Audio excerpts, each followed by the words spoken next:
At exactly 11:43 p.m. on February 14, 2025, the Black Sea erupted. Two Su-27 flankers screamed through the darkness at Mach 1.6, their targeting computers locked onto a glowing target 240 kilometers ahead. Four Neptune anti-ship missiles, worth $4.8 million combined, hung beneath their wings. Aboard Russia's $450 million Admiral Makarov-class frigate, 47 naval officers raised champagne glasses celebrating Navy Day. They had 8 minutes and 34 seconds left to live. Ukraine called it Operation Valkyrie. Russia would call it a massacre. The frigate floated 18 kilometers off Sevastopol, its decks ablaze with celebration lights visible from space. Inside, Russia's Black Sea Fleet elite toasted with $12,000 crystal and caviar. Vice Admiral Konstantin Kubenko, architect of the Mariupol blockade, stood at center, medals glinting under chandeliers. The ship was a fortress. $450 million in naval engineering. 8 Kaliber cruise missiles worth $6.5 million each.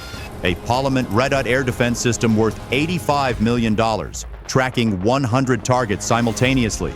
Armor designed to survive torpedo strikes. Radar arrays detecting objects 80 kilometers away. Moscow called it untouchable. But for 11 days, Ukrainian intelligence had watched something deadlier than the ship, a pattern. Every February 14th since 1998, Russia held the same tradition. Same ship, same date, same suicidal gathering of their entire naval command in one floating target. Ukraine had been waiting. Could Russia's $9.4 billion defense network protect this celebration? Or was this party about to become a funeral? Mission setup, 1:30 to 3 o'clock, January 31st, 2025. Kryvyi Rih Air Base, Ukraine. Lieutenant Colonel Alexei Kravchenko, call sign Molot, stared at satellite imagery. They gather their entire command structure in one floating coffin every single year, he told his wingman, Captain Yuri Bondar, call sign Vovk. Operation Valkyrie was born from that arrogance. 2 Su-27 flankers would launch from Romanian airspace, flying 50 meters above the Black Sea, invisible to radar until the final 40 seconds. Each carried 2 Neptune missiles, 300 kilograms of high explosive per warhead, enough to vaporize a city block. The jets had been modified over 19 months in secret hangars. Radar-absorbent coatings cut detection by 76%. Electronic warfare suites worth $2.3 million spoofed Russian systems into tracking ghosts while real threats slipped through. These weren't just fighters, they were vengeance wrapped in titanium. Russia's frigate had layered defenses, advanced sonar, electronic warfare capabilities, and armor-stopping conventional torpedoes. On paper, impenetrable. On paper, Ukraine shouldn't even have an air force. At 11:20 p.m., satellites confirmed all 47 commanders aboard. Vice Admiral Kubenko, fleet intelligence chiefs, submarine commanders, 34 years of combined experience in one haul. A mechanic painted a Valkyrie symbol on each fuselage.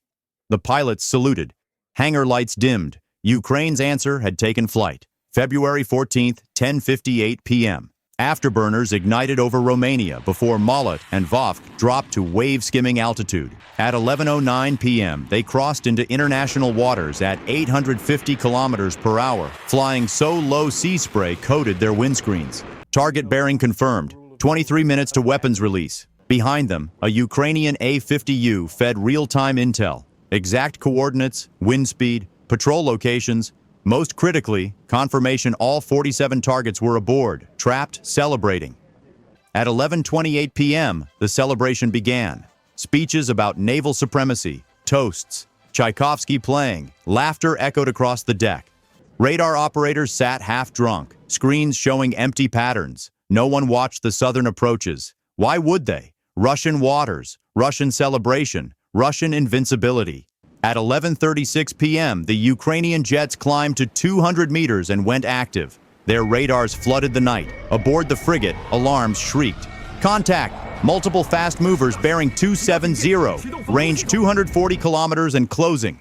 The duty officer's champagne glass shattered. Officers scrambled, but most were too drunk to run.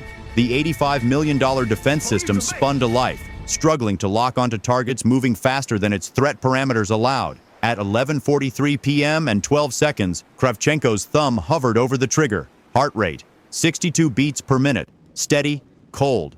Malet Tavovk, weapons free. Execute Valkyrie. At 11:43 p.m. and 18 seconds, 4 Neptune missiles dropped, ignited, and accelerated toward history. The strike, 4:45 to 6:45. The missiles screamed at Mach 0.9, 3 meters above the waves, invisible until the final 7 seconds. The Parliament Red Dot acquired 1 missile, a $2.4 million interceptor launched. It missed by 40 meters, decoyed by $300 chaff. At 11:43:51, the first Neptune struck amidships. 300 kilograms of explosive detonated with 50,000 psi pressure. The shaped charge punched through steel like cardboard. Temperatures hit 2,800 degrees Celsius. The command center became a crematorium. The blast wave reflected off bulkheads, amplifying destruction.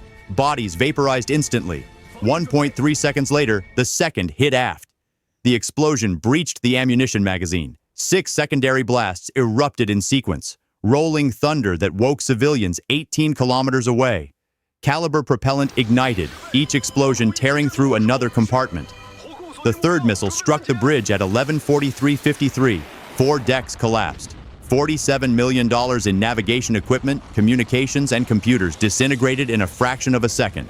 The fourth hit the engine room at 11:43:54. Fuel tanks ignited, a 60-meter fireball visible across Sevastopol. 3,000 gallons of transformer oil vaporized, sending toxic smoke rolling across the water like a plague. Total time from first impact to structural failure, 11 seconds. The frigate died screaming, steel tearing, bulkheads collapsing, ammunition cooking off. Secondary fires erupted across every deck.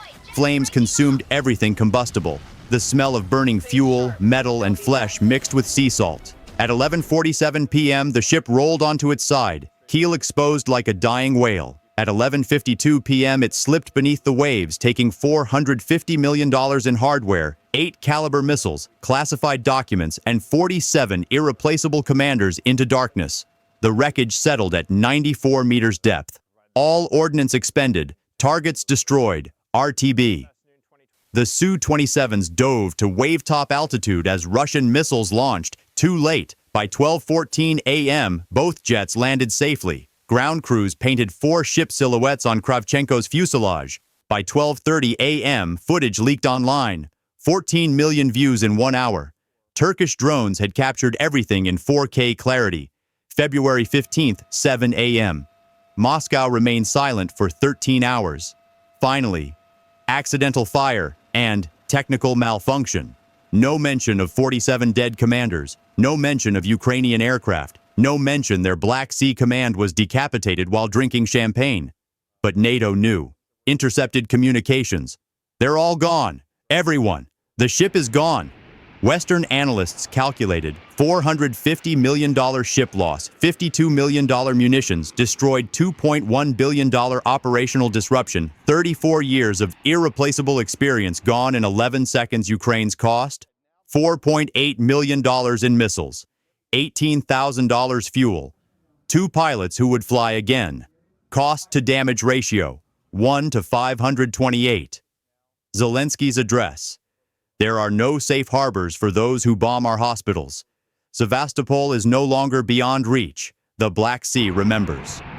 NATO's leaked assessment. A $60,000 modification exposed a $450 million warship's vulnerability. The age of static defense is over. Rescue divers recovered 12 bodies. The other 35 were never found, vaporized or trapped 94 meters below. The champagne glasses are still down there, scattered among twisted steel and shattered Russian pride. Final message. In 11 seconds, 2 pilots rewrote naval warfare. They proved billion-dollar warships fall to million-dollar aircraft. That arrogance kills faster than any weapon. That tradition without adaptation becomes a suicide pact. Russia spent decades building that ship. Ukraine destroyed it in 11 seconds.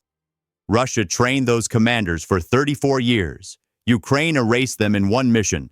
Russia invested $9.4 billion in defenses. Ukraine bypassed them for $4.8 million. You can build fortresses and deploy billion-dollar systems, but you cannot defend against an enemy with nothing to lose and everything to prove. Because the most dangerous weapon isn't the missile, it's the idea behind it. and ideas cannot be shot down by any defense system ever built. Call to action.